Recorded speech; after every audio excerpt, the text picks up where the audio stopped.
MRO revenue వ్యవస్థ కావచ్చు, ఇట్లా 102 డిపార్ట్మెంట్లు ఉంటాయి. ఏ వ్యవస్థ కూడా స్వతంత్రంగా చట్ట పరిధిలో పనిచేసే పరిస్థితి లేదు. దాంతో మొత్తం అభివృద్ధి కుంటుపడుతున్నటువంటి పరిస్థితి ఉంది. నిన్నగాక మొన్న ముఖ్యమంత్రి గారు కరీంనగర్ జిల్లాకి వెళ్ళి వర్షాలు బ్రహ్మాండంగా పడ్డాయి, 600 టీఎంసీల వాటర్ వచ్చింది, 2 సంవత్సరాలుగా కరువు ఉండదని ప్రకటించారు, 3 సంవత్సరాలు కరువు ఉండదని ప్రకటించారు. సంతోషం అనిపించింది మాకు కూడా. కానీ ప్రజలు తెలుసుకోవాల్సినటువంటి విషయం, కానీ ముఖ్యమంత్రి గారికి అర్థం కావాల్సిన విషయం ఒకటి ఏంటంటే, ఈ 600 టీఎంసీల నీళ్లు ఏ ప్రాజెక్టులలో ఆగినాయి? టీఆర్ఎస్ ప్రభుత్వం వచ్చినాక కట్టినాక ఏమైనా ప్రాజెక్టు కట్టిరా?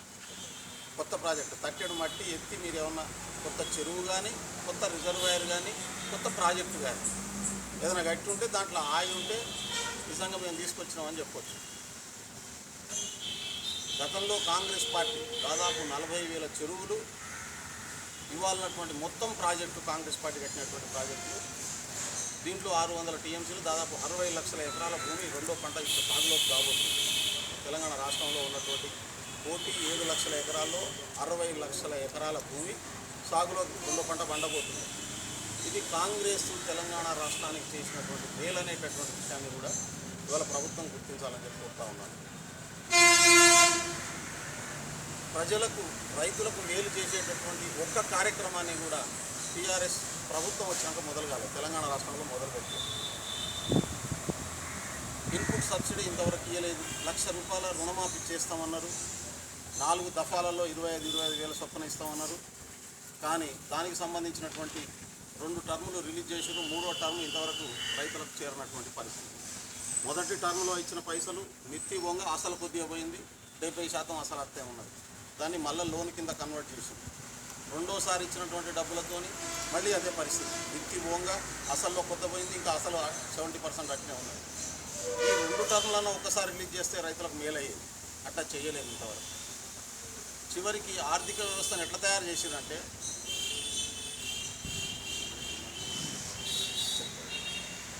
జిల్లా కలెక్టర్ పరిధిలో ఉండే నిధులు కలెక్టర్ పరిధిలోనే ఉంటాయి, కలెక్టర్ రిలీజ్ చేసుకోవచ్చు. కానీ తెలంగాణ ప్రభుత్వం కలెక్టర్ పరిధిలో ఉన్న నిధులే కూడా ఫైనాన్స్ సెక్రటరీ కంట్రోల్లో పెట్టింది. కలెక్టర్ దగ్గర డబ్బులు లేవు ఇప్పుడు, ఈయన కాగితాలు మాత్రమే పంపించాల్సి ఉంటుంది.